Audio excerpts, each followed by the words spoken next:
When Nano encounters a boy who likes to fool around with different girls, she decides to teach him a lesson he will never forget. At Nano's new school, a pregnant girl named Petch walks by, watched by her classmates. Then the man who got her pregnant, Nanai, walks past her, as if she's a stranger. However, when it's Nano who walks past Nanai and his best friend Jang, he turns his head to look, seeing another girl he could take advantage of. In their classroom, Nano introduces herself, while Nanai and Jang stare at her. When the teacher tries to find a seat for Nano, Nanai jokingly nudges his deskmate Jang to make room for the girl. Although the teacher disregards Nanai's suggestion, he still sees this as a victory because he makes Nano laugh, which is more important. There's a girl named Lookme next to Nano. She notices Nanai staring at Nano and warns the newcomer not to fall for him because he's already gotten many girls pregnant in the school. The school turns a blind eye to this because of Nanai's popularity and the fact that most girls choose to terminate their pregnancies. Nano finds this amusing and jokingly says it's fine as long as she doesn't get pregnant, but Lookme just looks worried. At lunch, Lookme complains to a girl named Pin that even though she invited Nano to eat, Nano wants to eat with Nanai. Jang comes to the table, but Nanai signals him to leave, so he's forced to eat with Lookme and Pin. But for Pin, Nanai is so charming that if he fed her with a spoon like he does with Nano, she wouldn't eat with Lookme either. However, Lookme knows that Nanai will ditch Nano as soon as he gets into her pants. Hearing this, Jang decides to make a bet, asking the girls how many days they think it will take for this to happen, which annoys Lookme. But when Pin joins the bet, as Nano and Nanai walk by being overly sweet, she changes her mind, thinking that the two won't last long. Then Pin and Jang laugh. In class, all the students are watching Nano and Nanai. When they leave, Jang comes up, enticing everyone to join the bet. And so the betting begins. On the first day in judo class, Nanai beats Jang to the cheer of the ladies. However, when Nanai walks past them, moves over to Nano, and takes a sip from her water bottle, their enthusiasm fades. On the second day, when Nanai is taking photos of trophies for the school magazine, Nano interrupts him, kissing his cheek, annoying the photographer. On the third day, when Nano and Nanai are immersed in their own world during lunch, Jang is collecting the students' bets around the tables. But when he sees Petch eating alone, he skips her. Later, after vomiting in the women's restroom, Petch finds Nano. She carefully approaches Nano, trying to strike up a conversation, telling her everyone is betting on how long it will take for Nanai to get into her pants. However, Nano instead asks Petch how long it took for Nanai to get into her pants, causing her to apologize for her prying. In her defense, Petch doesn't want Nano to end up like her. As she prepares to leave, Nano retorts that self-pity does her no good. Not knowing what to say, Petch just smiles and quietly leaves. Afterward, Nano and Nanai are getting intimate in the changing room. Then, Nano asks Nanai to recall the exact number of days they've known each other, which is just over 3 days. Nano tells him that they still don't know each other well enough. To change Nano's mind, Nanai sweet-talks her, saying love has nothing to do with time. After all, he knew he liked her from the first day. He also says he can do anything for her. To tease Nanai, Nano thinks it's still too early and asks him to wait another minute. As the minute is about to end, Nano starts counting down from 10. Nanai then completes the countdown for Nano, and they kiss passionately. Nano takes control, pushing Nanai against the locker, eventually kneeling down, and unbuckles the guy's belt. Later, Nanai proudly shows the hickey he got from this encounter to Jang as a badge. The two friends laugh, saying that Nanai has set a new record for getting into a girl's pants. 3 days, 3 hours, 33 minutes. Now that the two have completed the deed, Jang unloads the pile of money in front of everyone to see who won the bet. Lookme has Jang continue announcing the winner, so he begins reading the unrealistic guesses. But suddenly, Nano arrives, asking what's happening. When Lookme stands up, stuttering an apology for joining the bet, everyone falls silent. Then, Nano asks Jang about his bet, claiming there's nothing to be ashamed of. As everyone unconsciously shuffles, Nano decides to join in announcing the victor. She reads Lookme's guess, saying she's wrong but close. Afterwards, Jang reads the next one with hesitation, and gets the exact time.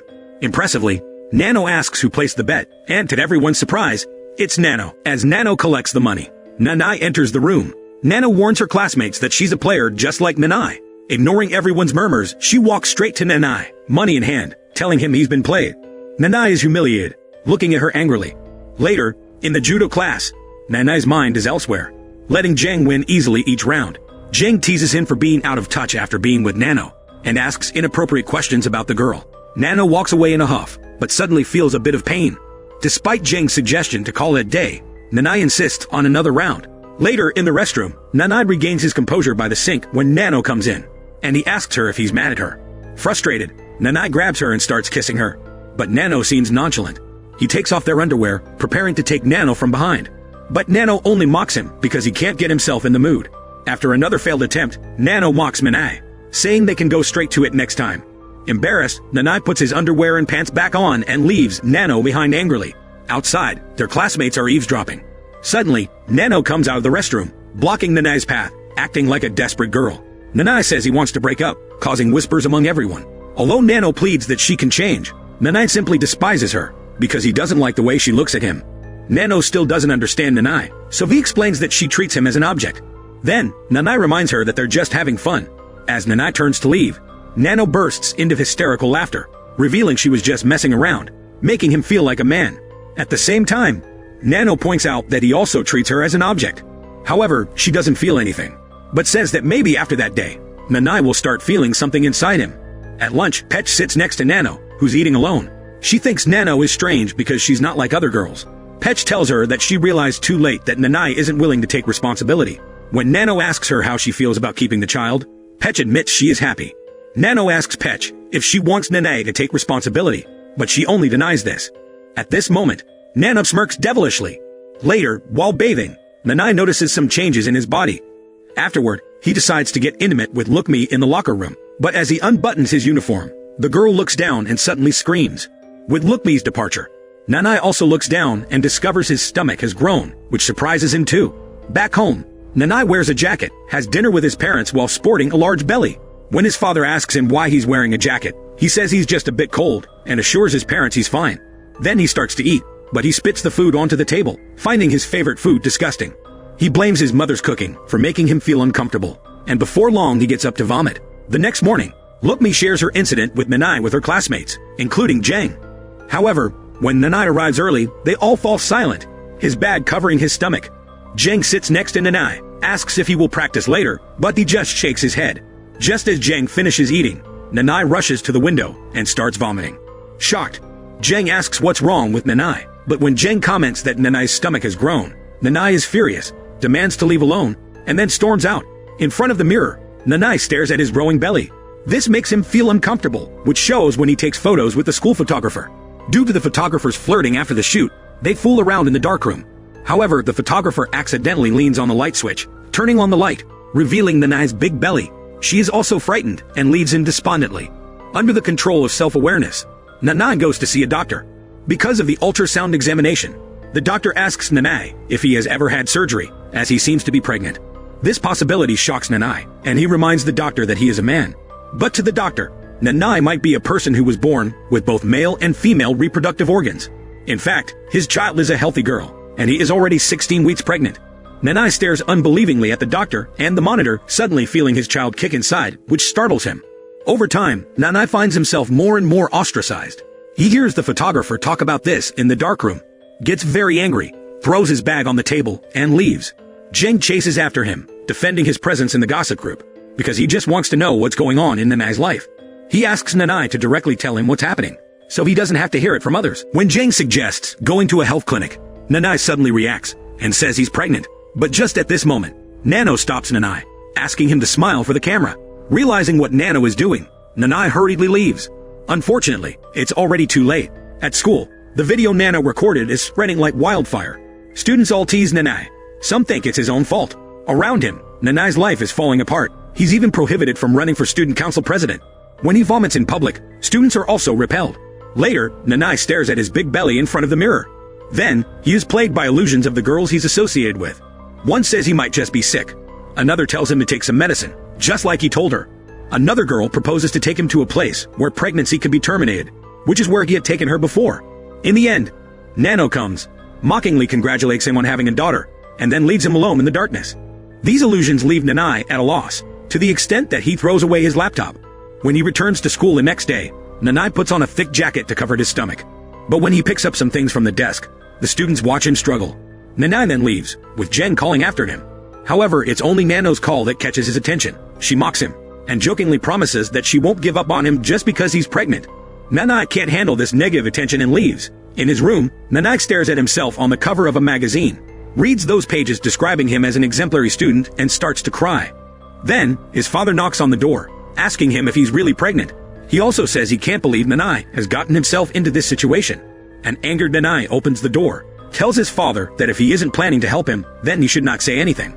Sadly, his father replies that he's only a burden. Before leaving, his father tells him never to return home if he doesn't terminate the pregnancy, intensifying Nanae's emotions. Nanae retorts that when his father got his secretary pregnant and had her terminate the pregnancy, he said nothing. When everything is over, Nanae cries alone in his room. He decides to move out and rents a room somewhere. In the dark, he eats his food but vomits it out.